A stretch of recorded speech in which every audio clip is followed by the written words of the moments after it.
Student good morning. मैं प्रमोद कुमार वर्मा, विवेकानंद उच्चतर माध्यमिक विद्यालय भगोली तीर्थ बाराबंकी। आज हम कक्षा 10 की गणित का द्विघात समीकरण के वह सवाल हैं आपके सामने जो द्विघात समीकरण पर आधारित होते हैं। जैसे हमारा पहला क्वेश्चन दिया गया है। इस क्वेश्चन से पहले थोड़ी सी हमारी बात आप समझ लीजिए। जैसे संख्याओं की बात करें तो जो संख्याएं हमारी होती हैं, जैसे कहा जाता है क्रमागत धनात्मक पूर्णांक। तो क्रमागत धनात्मक पूर्णांक आप जानते हैं कि धनात्मक पूर्णांक और ऋणात्मक पूर्णांक दो पूर्णांक होते हैं। क्रमागत की बात कही गई है तो जब हम किसी संख्या में एक जोड़ देते हैं तो वह क्रमागत संख्या बन जाती है या क्रमागत पूर्णांक बन जाता है। जैसे अगर यहां पर हम मान लें कि माना पहली क्रमागत पूर्णांक x है, तो इसके आगे का जो क्रमागत पूर्णांक होगा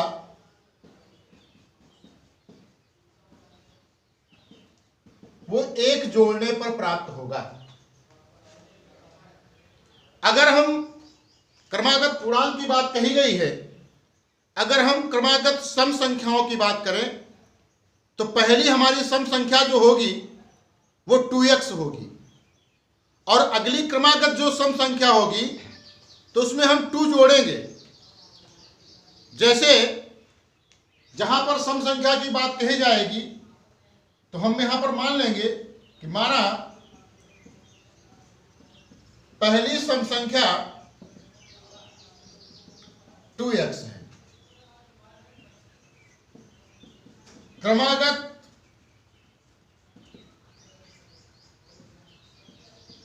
सम संख्या 2x + 2। आप जानते हैं कि पहली जो सम संख्या होती है 0 होती है। अगली जब लिखना होगा तो उसमें 2 जोड़ देंगे तो 0 + 2 यानी आपका 2 बन जाएगा। 2 में फिर 2 जोड़ देंगे 4 बन जाएगा। 4 में 2 फिर जोड़ देंगे 6 बन जाएगा एंड सो ऑन। ऐसे 2 आप करके जोड़ते जाए और अगली हमारी क्रमागत संख्या प्राप्त हो जाएगी, क्रमागत सम संख्या प्राप्त हो जाएगी। ये तो क्रमागत पूर्णांक थे, क्रमागत धन सम संख्याएं थी। अब इसके बाद है विषम संख्या, क्रमागत विषम संख्या। जब विषम संख्या की बात की जाएगी तो वहां पर विषम संख्या जो मानी जाएगी वो हमारी x होगी। जैसे पहली संख्या जो होती है विषम संख्या वो 1 होती है और 1 में 2 जोड़ते हैं 3 मिलती है, 3 में 2 जोड़ते हैं 5 मिलती है, 5 में 2 जोड़ते हैं 7 मिलता है एंड सो ऑन। यानी इसमें भी 2 जोड़ा जाता है। फर्क इतना है कि सम संख्या 2x से लिखी जाती है शुरुआत में और इसमें जो विषम संख्या लिखी जाएगी, जो पहली विषम संख्या होगी वो आपकी होगी x और इसकी अगली मीन्स क्रमागत विषम संख्या जो होगी वो होगी आपकी x + 2। इस तरह से हमारी संख्याएं हुई क्रमागत पूर्णांक, क्रमागत सम संख्याएं, क्रमागत विषम संख्याएं। एक चीज और बनती है 2 अंकों वाली संख्या। आपकी जो संख्याएं हैं वो 1 इकाई वाली होती है, 1 इकाई दहाई वाली होती है, 1 इकाई दहाई सैकड़ा वाली होती है। तो यहां पर हमने 2 डिजिट की बात की है जिसमें इकाई और दहाई 2 संख्याएं होती हैं। इन संख्याओं को कैसे माना जाता है और कैसे लिखा जाता है हम आपको बता रहे हैं। हम जैसे मान लेंगे कि माना किसी संख्या का दहाई का अंक x है और इकाई का अंक y है। तो जो संख्या मिलेगी वो होगी 10x प्लस वाली, क्योंकि संख्या का सूत्र होता है 10 गुणे दहाई का अंक प्लस इकाई का अंक। आज जो सवाल पढ़ाने हैं हमारी संख्या जो मैंने नियम बताए हैं इस पर यह आधारित पढ़ाना है आपको। पहला क्वेश्चन जो दिया गया हमारा वो ये है कि दो क्रमागत धनात्मक पूर्णांक जिनका गुणनफल 306 है पूर्णांक ज्ञात कीजिए। दो क्रमागत धनात्मक पूर्णांक की बात कही गई है। हम यहां पर मान लेंगे कि माना पहला पूर्णांक x है, दूसरा क्रमागत पूर्णांक x प्लस 1 होगा। जो शर्त कह रहा है प्रश्नानुसार वो कह रहा है कि इनका गुणनफल 306 है, यानी x into x plus 1 equal to 306। इसको जब सरल करेंगे x से गुणा करेंगे तो x स्क्वायर प्लस x बराबर 306 या x square plus x minus 306 equal to 0। ये हमारी द्विघात समीकरण बन गई है। इसको आपको लगाना है। आप इसको लगा सकते हैं मध्यवर्ग के फैक्टर से, श्रीधराचार्य सूत्र से, पूर्ण वर्ग बना करके लगा सकते हैं। हम यहां पर आपको फैक्टर भी जिसको बता रहे हैं तो सबसे पहले हम 306 के फैक्टर करेंगे। 2 एकम 2, 2 पंचे 10, 2 तीन 6, फिर 3 से कटेगा, 3 पच्ची 15, 3 एकम 3, फिर 3 से कट जाएगा, 3 एकम 3, 3 सत्तर 21 और फिर आपका 17 ही हो जाएगा। तो 3 त्रिका 9, दूनी 18 और एक हमारा बना 17। अब यहां पर मध्य में संख्या कितनी है? प्लस में है, तो बड़ी संख्या प्लस की होगी और छोटी माइनस की होगी, क्योंकि आपका कांस्टेंट संख्या ऋणात्मक है। यही फैक्टर आपके लिख दिए जाएंगे तो प्लस का 1 बच जाएगा और जब गुणा करेंगे माइनस का 306 हो जाएगा। यही फैक्टर यहां पर नोट करेंगे, x square plus 18x minus 17x minus 306 equal to 0। इसमें x का मान x प्लस 18 माइनस 17 का मान x प्लस 18 इक्वल टू 0, यानी x प्लस 18 और दूसरा बनेगा x माइनस 17 इक्वल टू 0। दो संख्याएं हैं, गुणनफल 0 है, अर्थात इनमें से एक संख्या निश्चित तौर पर 0 है। अगर हम यह मान लें कि यदि x प्लस 18 इक्वल टू 0 तो x बराबर माइनस 18, जो कि असंभव है, क्योंकि यहां पर धनात्मक पूर्णांक की बात कही गई है। इसलिए यदि x minus 17 equal to 0, x बराबर 17, पहली संख्या, पहला जो पूर्णांक हमारा होगा, पहला पूर्णांक होगा 17 और क्रमागत पूर्णांक जो होगा वो 17 में एक जोड़ देंगे, क्योंकि x प्लस 1 है इसलिए आपका 18 हो जाएगा। ये तो हमारा पहला सवाल हो गया। आज हमने बताया है कि आज हम केवल संख्याओं के बारे में बताएंगे और उसी पर मैंने कुछ सवाल आपको दिए भी हैं, उनको आपको लगाना है। जैसे उनमें से हम सवाल एक बार सबको बता रहे हैं। जैसे लिखा है एक संख्या तथा उसके व्युत्क्रम का योगफल। एक संख्या और उसका व्युत्क्रम। व्युत्क्रम का मतलब होता है जैसे कोई संख्या 2 है तो उसका व्युत्क्रम हो जाएगा 1/2, क्योंकि वहां 2 गुना है, यहां उसका आधा हो जाएगा। अगर 4 है तो 1/4, अगर 6 है तो 1/6। तो इसी तरह से अगर हम मान लें कि माना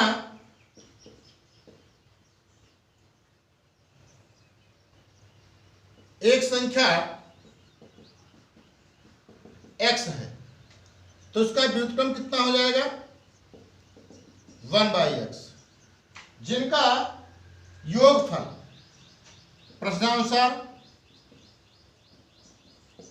x + 1/x इक्वल टू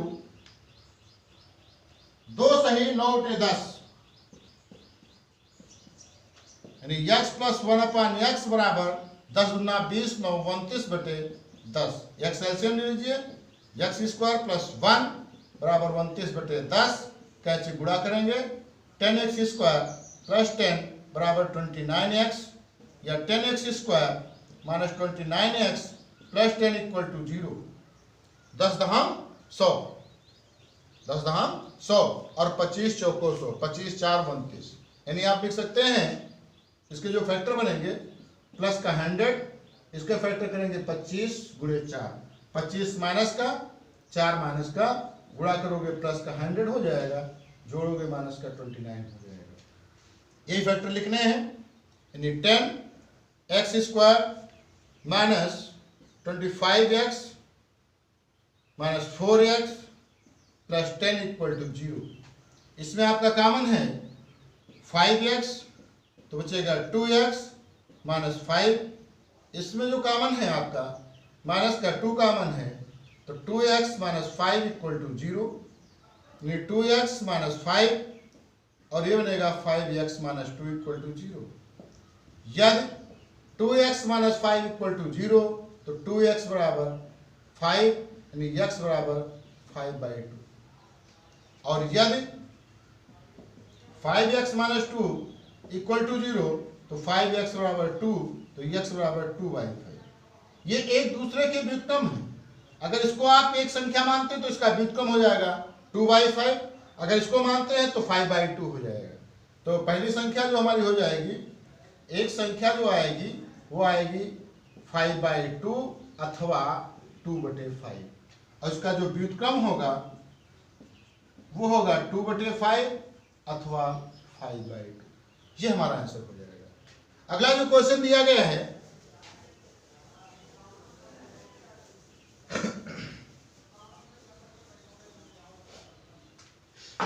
दो संख्याओं का योग 15 है, संख्याओं के व्युत्क्रमों का योगफल 3/10 है।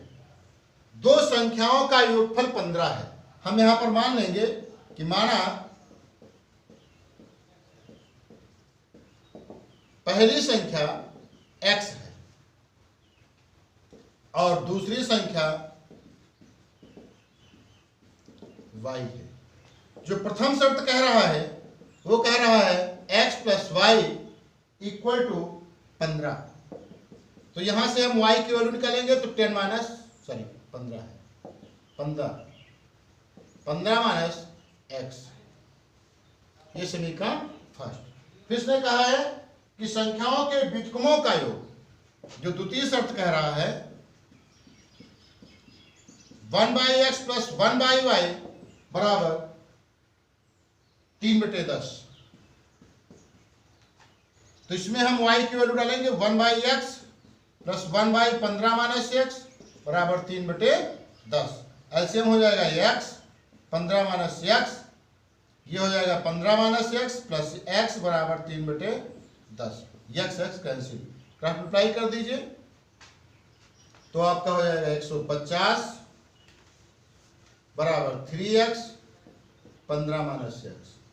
देखो 3 से कट जाएगा, 50 बराबर x 15 - x, 50 बराबर 15x - x², या x² - 15x + 50 इक्वल टू 0। 10 × 5 = 50 और 10 × 5 = 15, यानी मध्य पद से इसको आपको करना है, इसको आपको करना है। अगला जो क्वेश्चन दिया गया है इसका,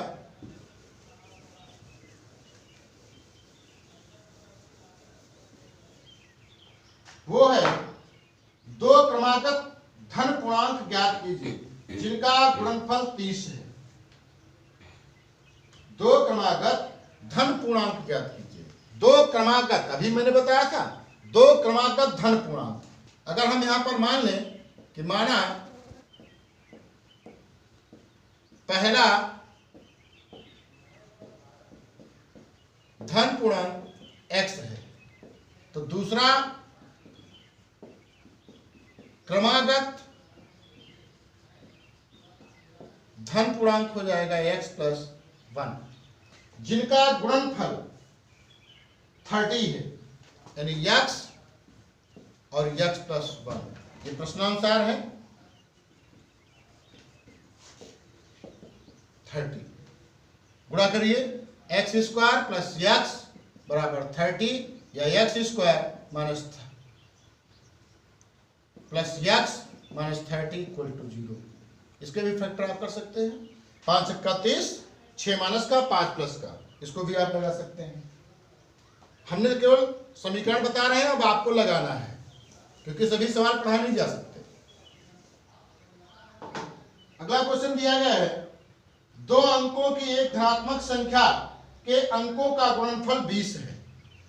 2 अंकों की संख्या दी गई है, यहां पर हम मानेंगे, माना दहाई का अंक x है और इकाई का अंक y है। इसने कहा है 2 अंकों की एक धनात्मक संख्या के अंकों का गुणनफल 20 है। प्रथम शर्त x इंटू वाई बराबर 20। संख्या में से ये हमारे अंक बने हैं, तो संख्या कितनी बनेगी? संख्या हो जाएगी 10x प्लस वाई, अभी मैंने बताया था। तो जो द्वितीय शर्त कह रहा है वो ये कह रहा है संख्या से, यानी 10x प्लस वाई से 9 घटाने पर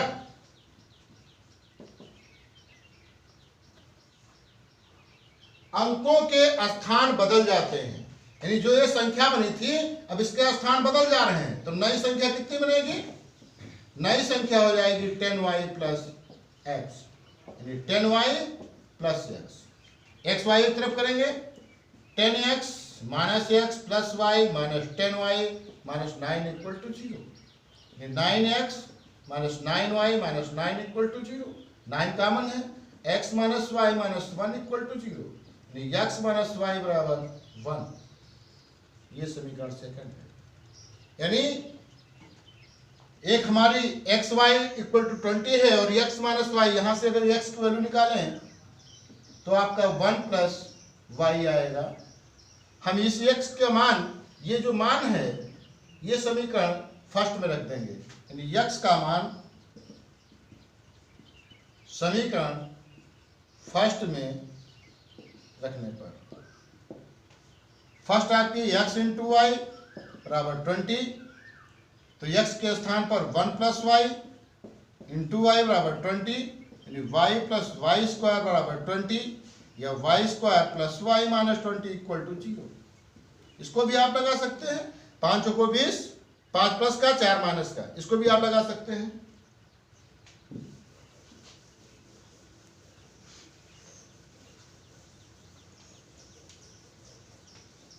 अगला जो क्वेश्चन है, एक धन पूर्णांक का वर्ग उस पूर्णांक के 9 गुने से 22 अधिक है, पूर्णांक ज्ञात कीजिए। हमने मान लिया कि माना कोई धन पूर्णांक x है,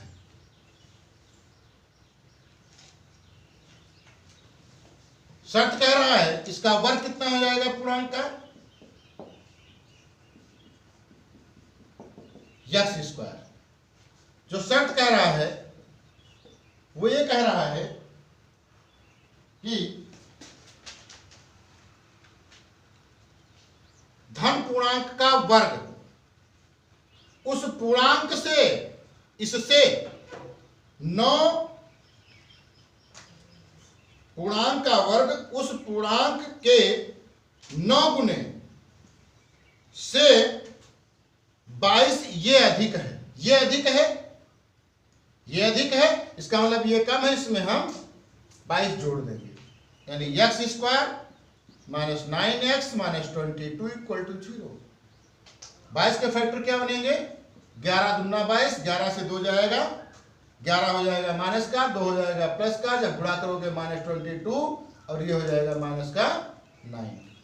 यदि आप लगा सकते हैं x square minus 11x plus 2x minus 22 equal to 0। X common, x minus 11 plus 2 common, x minus 11 equal to 0। X minus 11 और x प्लस 2 इक्वल टू 0। यदि x प्लस 2 इक्वल टू 0 तो x बराबर माइनस 2 जो कि असंभव है। इसलिए यदि x माइनस 11 इक्वल टू 0 तो x बराबर 11, यानी x की वैल्यू कितनी आई? 11 और x स्क्वायर कितना बनेगा? 121। अब आप संतुष्ट कर सकते हैं समीकरण।